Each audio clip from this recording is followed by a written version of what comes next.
let us continue our chapter probability. Our first topic is additional theorem of probability. Additional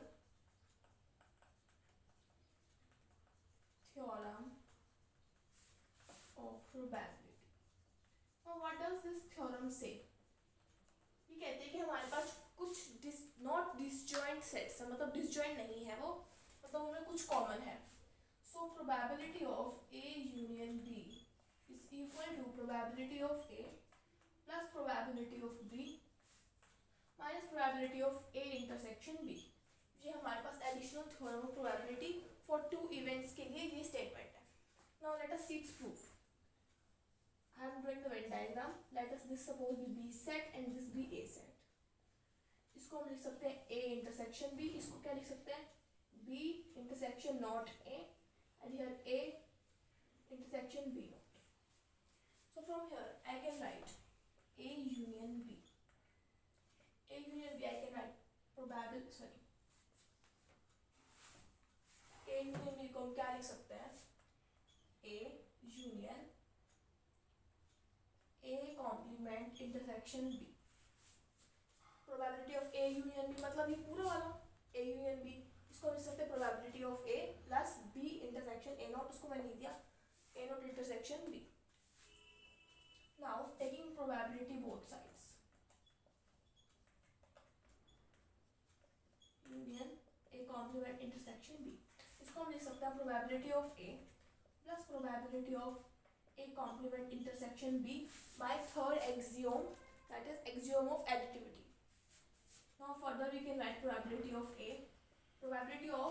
A complement intersection B. इसको मैं क्या लिख सकती हूँ? Probability of B minus probability of A intersection B. देखिए probability of A complement intersection B हमारे पास ये वाला पार्ट है. इसको मैं क्या लिख सकती हूँ? Probability of B minus probability of A intersection B. मतलब ये वाला मैं सब्ट्रैक्ट करती हूँ. So hence we have proved it. Now let us see one more proof. हम n of A union B over ns को हम क्या लिख सकते हैं? n of A plus n of B minus n of A intersection B divided by ns. अब ns को तीनों साइड नीचे नीचे डिवाइड कर दो सबके. na by ns plus nb by ns minus n of A intersection B by ns. इसको हम लिख सकते हैं probability of A plus probability of B minus probability of A intersection B. तो ये एक और मेथड है इसको प्रूव करने का. Now let us see one more method. Third method में क्या है? हम probability of A union B को लिख सकते हैं probability of A plus probability of A intersection B. देखिए probability of A union B मतलब पूरा. इसको लिख सकते हैं probability of A पूरा intersection प्लस लगा है मतलब union B intersection A complement. Further हम इसको लिख सकते हैं, इसमें हम क्या कर देते हैं? probability of A intersection B एक बार ऐड कर देते हैं और एक बार सब्ट्रैक्ट कर देते हैं. So probability of A minus probability of A intersection B. इसको हम लिख सकते हैं probability of A complement intersection B union A intersection B. इस टाइप से हम इसको लिख सकते हैं. ना ये जो पार्ट है हमारे पास, ये हमने एक प्रॉपर्टी पढ़ी थी एक्सियोम ऑफ एडिटिविटी. उससे हम क्या लिख सकते हैं? प्लस को यूनियन और यूनियन को प्लस. अब वाइस वर्सा हम इसको इंटरचेंज कर सकते हैं. तो मैंने सेम ऐसे लिख दिया बाय एक्सियोम थर्ड लिख सकते हो आप यहाँ. अब इस चीज को हम क्या लिख सकते हैं? ए का कॉम्प्लीमेंट इंटरसेक्शन बी ये वाला पार्ट प्लस या फिर यूनियन ए इंटरसेक्शन बी ये वाला पार्ट, ये और ये, तो ये पूरा क्या बन गया? बी हमारे पास. This can be written as probability of A minus probability of A intersection B plus probability of B. तो ये तीनों मेथड है, किसी भी मेथड से आप इसको प्रूव कर सकते हो. अब एक चीज और, अगर हमारे पास जो इवेंट्स है वो म्यूचुअली एक्सक्लूसिव है, कुछ भी कॉमन नहीं है, तो हमारे पास probability of A intersection B क्या हो जाएगा? 5. तो from here we will get probability of A union B is equal to probability of A plus probability of B. Now let us see additive theorem for 3 events. अगर हमारे पास 3 events है A, B, C.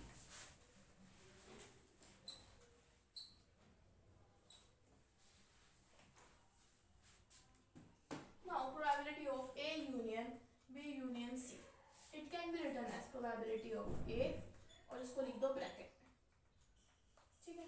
तो इसको क्या लिख सकते हैं, जैसे हम खोलते हैं यूनियन वाली मेथड से, खोलो probability of A plus probability of B union C minus probability of A intersection B intersection C. इस वे से हम इसको क्या कर सकते हैं, खोल सकते हैं। शायद ये यूनियन ही आएगा, यूनियन ही आएगा क्योंकि यहाँ पे यूनियन ही है ना, ठीक। अब इसको ओपन करते हैं, probability of A plus probability of B plus probability of C minus probability of B intersection C. इसको मैंने यूनियन वाले मेथड से खोल दिया। अब मैं क्या करती हूँ, इसको भी खोलती हूँ, इसको मान लो एक सेट, माइनस बाहर निकालते probability of A intersection B plus probability of C. नहीं, इसको ऐसे नहीं खोलेंगे क्योंकि यहाँ से ना प्रोबेबिलिटी ऑफ सी एक और बार दोबारा आ रहा है, तो इससे पहले हम एक स्टेप कर सकते हैं, क्या, डिस्ट्रीब्यूटिव प्रॉपर्टी लगा देते हैं। तो डिस्ट्रीब्यूटिव प्रॉपर्टी लगाने के बाद हमारे पास आ जाएगा probability of A intersection B and plus probability of B intersection C. Now from here we can right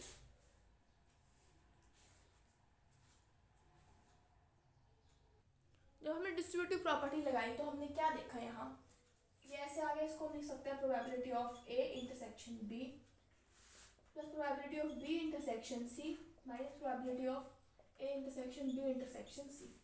from here we can write probability of A plus probability of B plus probability of C minus probability of B intersection C minus probability of A intersection B minus B intersection C plus A intersection B intersection C. So from here we can get for third, तीन events के लिए हमें पता है। तो similarly अब हम n events के लिए निकालते हैं probability. Now extension of probability for n events, इसमें हमें ये जो स्टेटमेंट लिखी हुई है इसको प्रूव करना है। फर्स्ट हम दो इवेंट्स के लिए प्रूव करते हैं, P union I running from 1 to 2 AI, ठीक है। इसको हम क्या लिख सकते हैं, प्रोबेबिलिटी ऑफ ए, देखिए यहाँ से I running from 1 to n मतलब एक बार 1 आएगा, एक बार 2 आएगा, फिर यहाँ पे आ जाएगा 1 से लेके 2 तक, मतलब minus probability of A 1 intersection A 2। तो हमारे पास 2 इवेंट्स के लिए तो ट्रू है ही। Now let us prove for n events, n events के लिए प्रूव करते हैं by mathematical induction. Let us suppose that this is true for r, let suppose the given statement is true for R,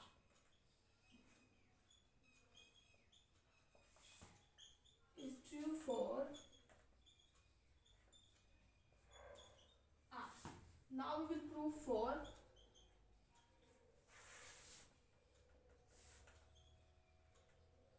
R plus 1। अब हम इसको R plus 1 के लिए check करते हैं। Now probability of I running from 1 to R, अब क्या करना है आपको, सिर्फ n की जगह क्या पुट करना है, R। AI is equal to sigma I running from 1 to R probability of AI minus double summation I J and R probability of AI intersection AJ। Similarly third लिख लेना, सीधा लास्ट लिख देती हूँ, minus 1 N A1 A2 up to AR, ठीक है। Now let us see for R plus 1 probability of I running from 1 to R plus 1 AI। इसको हम क्या लिख सकते हैं, probability of AI I running from 1 to R, sorry इसको ऐसे लिख देते हैं,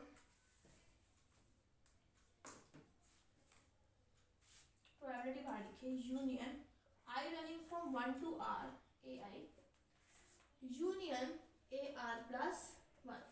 कि देखिए I जो हमारे पास 1 से R तक रन करा और यूनियन हमने लगा लिया AR plus 1 का। अब हम इसका यूनियन खोल सकते हैं, probability of I running from 1 to R AI plus probability of AR plus 1 minus probability of AI intersection AR plus 1।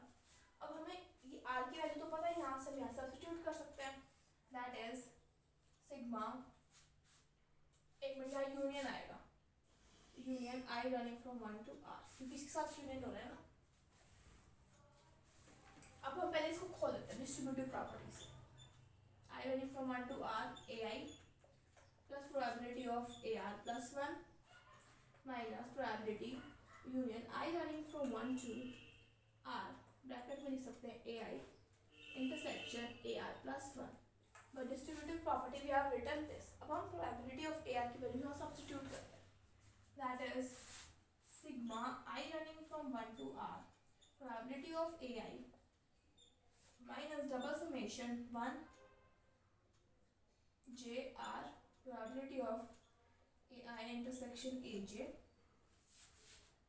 Plus minus 1 की power n A one two A N A R sorry, और बाकी terms यहाँ as it is, ये वाले term यहाँ as it is plus ये दोनों terms यहाँ पे एज इट इज दोबारा लिख लीजिएगा।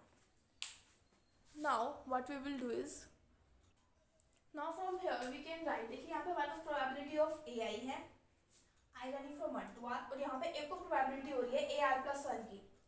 तो देखिए ए आई आर तक रन कर रहा है और ए आर प्लस 1, तो इन दोनों को हम कंबाइन करके क्या लिख सकते हैं, I running from 1 to r plus 1 probability of A I. इन दोनों को, इस वाले टर्म को इस वाले टर्म को मैंने कंबाइन करके लिख दिया।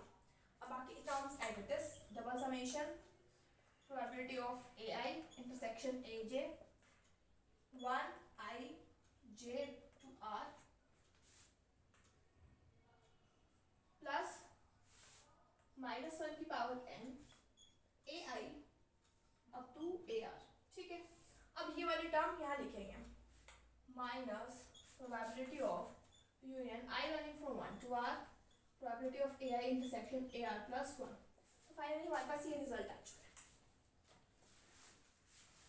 देखिए अब जो ये वाली टर्म है ना, इसको हम एज इट इज इसकी तरह खोलेंगे, जैसे यहाँ ए आई था, अब हम हाईलाइट कर देंगे कि ए I intersection A R plus 1 है, और यूनियन को हम खोलेंगे। तो now I running from 1 to r plus 1 probability of A I minus double summation of probability of A I intersection A J 1 I J are plus minus 1 की power n A one two A are minus, अब ये वाली term हम लिखते हैं, देखिए first term क्या है, summation I running from 1 to r, A I की जगह क्या देगा, A I intersection A R plus 1।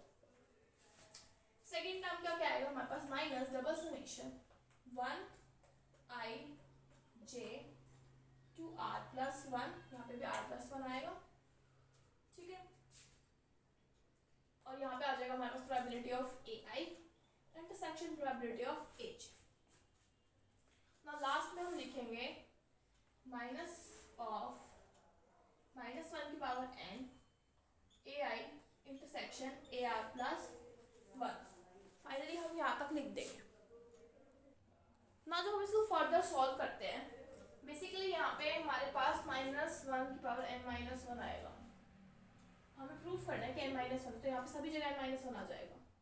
ठीक है, अब देखिए, और यहाँ पे ए आई ए जो यहाँ पे ए आर प्लस 1 तो हमने लिखा ही नहीं ना, इंटरसेक्शन ए आर प्लस 1। ना देखिए ये वाली टर्म आर प्लस 1 तक जा रही है और ये वाली टर्म आर तक जा रही है, तो हम दोनों का समेशन जब लिखेंगे, पहले ये टर्म एज इट इज लिख देते हैं, माइनस सिग्मा प्रोबेबिलिटी ऑफ 1 से लेके आर प्लस 1 तक लिख सकते हैं ना, ए आई इंटरसेक्शन ए जे, क्योंकि देखिए ये आर ए आर तक जा रही है, ये आर प्लस 1 तक जा रही है, दोनों कंबाइन करके हम लिख सकते हैं। जो लास्ट वाली टर्म है माइनस 1 की पावर n माइनस 1, और यहाँ पे आ रहा है माइनस ऑफ माइनस 1 की पावर n माइनस 1, इन दोनों को जब हम कंबाइन करेंगे, देखिए यहाँ पे n minus 1 probability of A आई से लेके ए आर तक, और यहाँ आ जाएगा minus of minus n minus 1 क्योंकि बाहर माइनस है, a1 से ए आर प्लस 1 तक, इन दोनों को कंबाइन करेंगे तो आ जाएगा माइनस 1 की power n minus 1 probability of a1 से ए आर प्लस 1, और अंदर आ जाएगा एक माइनस 1। माइनस 1 को हम क्या लिख सकते हैं, देखो पहले यहाँ पे माइनस ले लेते हैं, अंदर क्या आ जाएगा माइनस 1 की पावर n।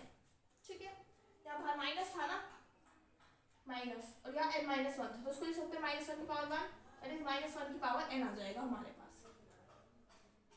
तो देखिए ये टर्म टर्म a1 से ar प्लस 1 है तो हम ये टर्म उठा सकते हैं क्योंकि इसमें ar प्लस 1 ऑलरेडी इंक्लूडेड हो चुका है. तो this i running from 1 to n a1 से लेके ar प्लस 1 तक और ये बाकी दोनों टर्म यहाँ as it is. Hence we have proved extension of probability for n events. Now let us discuss some terms. Now let us discuss about conditional probability. What is conditional probability? मतलब हमने एक condition दे दी probability को define करने से पहले. Let's read its definition. Many a times the information is available that an event A has occurred and one is required to find out the probability of occurrence of another event B by using the information of A. This is known as conditional probability.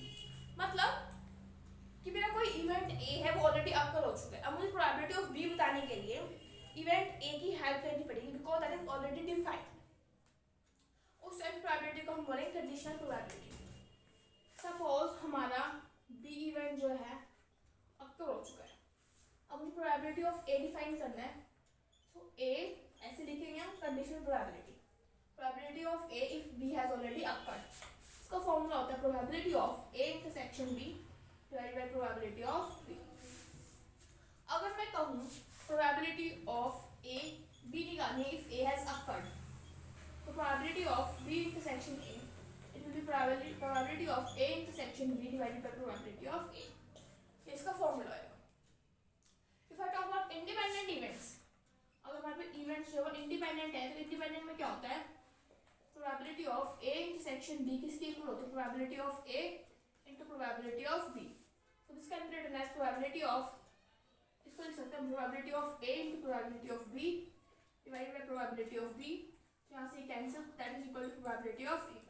अगर यहाँ पे independent है तो यहाँ पे हम क्या लिख सकते हैं probability of A into probability of B divided by probability of B. That is again probability of A. Independent के लिए केस आ जाता है. अब इस कंडीशन प्रोबेबिलिटी का एग्जांपल देख लेते हैं.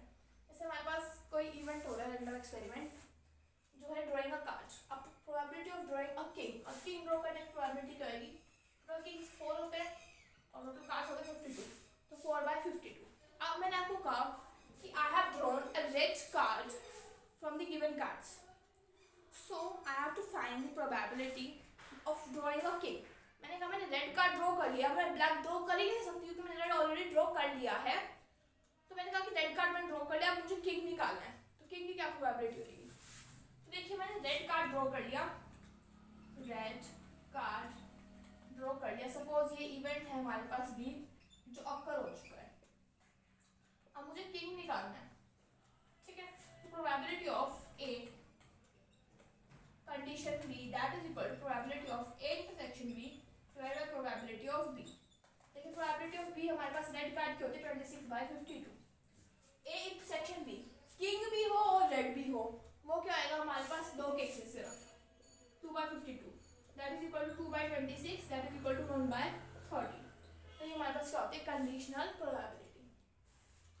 यहाँ से हम एक चीज और निकाल सकते हैं probability of A intersection B is equal to probability of A condition B into probability of B. और ये हमारे पास एक मल्टीप्लिकेशन थ्योरम होती है वो भी हम डिस्कस करते हैं. Now this theorem says that for two events A and B हमारे पास दो events हैं A और B. Probability of A intersection B is equal to probability of A into probability of B condition A. मतलब probability of B if A has occurred and intersection B को मैं ऐसे भी लिख सकता हूँ probability of B into probability of B condition A means probability of B if A has already occurred और A greater than 0 B greater than 0 क्यों होना चाहिए इसका मैं आपको रीजन बता देती हूँ. probability of B condition A को हम लिख सकते हैं probability of A intersection B divided by probability of A. Divide में क्या है probability of A तो इसका मतलब ये always greater than 0 होनी चाहिए. ऐसी probabilities greater than 0 होती हैं. अगर 0 से greater नहीं होएगी 0 पे होगी तो इनफाइनाइट बन जाएगा. That is not possible. Similarly है probability of B greater than 0. अब ये प्रूफ कहाँ से आया मैंने आपको पिछले कंडीशन प्रोबेबिलिटी में बताया था. इसको हम लिख सकते हैं probability of A intersection B probability of B. बस क्रिस क्रॉस कर दिया मतलब उसको मल्टीप्लाई कर दिया. यहाँ तुम्हें ये मिल जाएगा. Now let us see it's proof. अब हम बात करते हैं प्रोबेबिलिटी ऑफ B. इसको हम लिख सकते हैं n of B divided by n of x. Probability of A को हम लिख सकते हैं n of A divided by n of x. Probability of A intersection B intersection B divided by NS। अब मैं बात करती हूँ probability of A condition B। इसको मैं लिख सकती हूँ probability of intersection B divided by probability of B। इस टाइप से मैं इसको डिफाइन कर सकती हूँ। अब ये जो प्रोबेबिलिटी है A intersection B, probability of A intersection B, इसको मैं लिख सकती हूँ N of A intersection B divided by NS। इसको मैं NB से NS में लिख लेती हूँ, NB से मल्टीप्लाई कर देती हूँ, NB से डिवाइड कर देती हूँ। तो ये हमारे पास क्या है probability of A condition B और NB by NS probability of B। तो इन दोनों में क्या आ जाएगी, हमारे पास प्रोडक्ट आ जाएगी। अब सिमिलरली मैं क्या करती हूँ, सेकंड वाला केस निकालने के लिए मैं इसको NA से और NA से मल्टीप्लाई और डिवाइड कर देती हूँ। तो सिमिलरली मैं इसको क्या लिख सकती हूँ, probability of B condition A and इसको लिख सकती हूँ प्रोबेबिलिटी ऑफ A। तो मैंने दोनों के प्रोडक्ट में इसको क्या कर दिया, एक्सप्रेस कर दिया। Now let us see extension of multiplication theorem. Now let us see multiplication theorem of probability for n events. इसके लिए हमें प्रूफ करना है A1 से AN का intersection is equal to probability of A1 into probability of A2 if A1 has occurred, similarly up to AN तक जाएगा ये। Now let us suppose for two events, ये दो events के लिए हमारे पास है और ये तीन events के लिए। Probability of A1 intersection A2 को हम इस तरीके से लिख सकते हैं, दोबारा समझाते कैसे लिख सकते हैं। Probability of A2 condition A1, इसको हम लिख सकते हैं probability of A2 into A1 divided by probability of A1। इसको जो मल्टीप्लाई में गया है तो ये स्टेटमेंट बन गई हमारे पास, probability of A2 intersection A1 is equal to A2 condition A1 into probability of A1। तीन इवेंट्स के लिए बात करते हैं। तीन इवेंट्स के लिए क्या होगा, probability of A1, इसको मैंने एक साथ लिख लिया, इसको हम लिख सकते हैं probability of A1 into probability of A2 intersection A3 divided by A1। इसका भी प्रूफ देख लेते हैं, इसको सॉल्व कर रही हूँ मैं। A2 intersection A3 intersection A1 divided by probability of A1। यहाँ से A1 से A1 कैंसिल, तो ये दोनों आपस में क्या आ गए, इक्वल। तो हम इसको इस तरीके से भी लिख सकते हैं। फर्दर हमने क्या किया इसके अंदर, हमने यहाँ पे probability of A1, probability of A2 A1 into probability of A3 A1 A2, इसको इस तरीके से लिख लिया। दोबारा इसको सॉल्व करके देख लेते हैं कि इक्वल आ रहा है नहीं आ रहा। Probability of A2 condition A1 divided by probability of A1, probability of A3 intersection A1 intersection A2 divided by probability of A1 intersection A2। यहाँ से ये कैंसिल और यहाँ से ये कैंसिल, तो दोबारा क्या आ रहा है, इक्वल आ रहा है। तो उसका मतलब हम इसको इस तरीके से लिख सकते हैं। Now by mathematical induction we are going to prove this. Let us suppose that it is true n is equal to k के लिए true है, ये कंडीशन होल्ड करती है। तो बस मैंने रिप्लेस कर दिया n की जगह k, तो मुझे स्टेटमेंट मिल गई। अब k + 1 के लिए देखते हैं, इसको हम लिख सकते हैं प्रोबेबिलिटी ऑफ A1 से AK into probability of AK1 divided by probability of A1 से AK। अब इसको अगर हम सॉल्व करें तो ये इसके इक्वल आएगा, देखिए A2 अप टू AK। इस कंडीशन को हम खोल के लिखें, probability of AK1 condition A1 A2 up to AK divide by probability of A1 up to AK। दोबारा ये कैंसिल और ये इसके इक्वल आ रहा है, इसको मतलब हम इसको इस तरीके से भी लिख सकते हैं। तो इसमें आपको स्टेप्स ध्यान में रखने हैं। फर्दर हम इसकी वैल्यू यहाँ से सब्स्टिट्यूट कर देते हैं, that is equal to this into ये है हमारे साथ मल्टीप्लिकेशन में। तो अब हम इसको क्या करते हैं, इन दोनों को कंबाइन करके लिख लेते हैं। जब हमने इन दोनों को ऐसे लिखा तो देखिए k+1 के लिए वाली कंडीशन होल्ड हो रही है। देखिए यहाँ पे n की जगह k+1 देखिए यहाँ आ रहा है और n की जगह k+1, तो k+1 minus that is k। इसका मतलब ये n+1 के लिए भी क्या हो रही है, कंडीशन होल्ड हो रही है। इसका मतलब by mathematical induction we can say that this is true for n। Now let us see extension of multiplication theorem of probability for n independent events. Now multiplication theorem for n independent events हमें क्या कहती है कि probability of A1 से AN का intersection उन सबके probabilities के product के equal होता है। Now पहली बात यहाँ पे जो term है independent events उसको देख लेते हैं। Events are said to be independent of suppose any event A is independent to another event B, तो उसके लिए condition क्या होनी चाहिए कि probability of A condition B हमारे पास probability of A के equal होनी चाहिए। मतलब जो ऊपर term आती है ना, ऊपर इसकी probability इसकी equal होनी चाहिए। Now let us हमारे पास कुछ इंडिपेंडेंट इवेंट्स हैं, तो probability of A2 bye A1 किसके इक्वल है, जो ऊपर लिखा होगा उसके इक्वल, उसकी प्रोबेबिलिटी के equal. Similarly A3 divided by A1 intersection A2 किसके इक्वल है, जो ऊपर लिखा होगा उसके। सिमिलरली AN से AN -1 तक किसके इक्वल है, जो ऊपर लिखा होगा उसकी प्रोबेबिलिटी। ठीक है, अब प्रोबेबिलिटी ऑफ यहाँ से हम सबकी मल्टीप्लिकेशन निकाल सकते हैं कि A2 A3 AN ये सबकी मल्टीप्लिकेशन हमारे पास किसके इक्वल होगी, probability of A1 probability of A2 into probability of AN। Now let us see it's converse. Converse क्या है, लेट अस सपोज कि स्टेटमेंट ट्रू है, ये स्टेटमेंट अगर ट्रू है तो हम अगर दो इवेंट्स के लिए बात करें तो हम यहाँ से दो इवेंट्स के लिए ये लिख सकते हैं इस थ्योरम से। अब हम क्या करते हैं, यहाँ पे प्रोबेबिलिटी ऑफ A1 डिवाइड में ले आते हैं, this is equal to probability of A2। इसको हम क्या लिख सकते हैं, probability of A2 condition A1 is equal to probability of A2। Similarly यहाँ पे हमने यही बात लिख दी। सिमिलरली 3 इवेंट्स के लिए लिख दी हमने ये बात, और सिमिलरली हमने n इवेंट्स के लिए जब बात लिखी है तो हमें पता लग गया कि सारे इवेंट्स जो है ये हमारे पास क्या है, इंडिपेंडेंट। तो this was multiplication theorem probability. ये थोड़ी सी आसान है हमारे पास एडिशन थ्योरम से। Now let us discuss the remaining portion in the next video.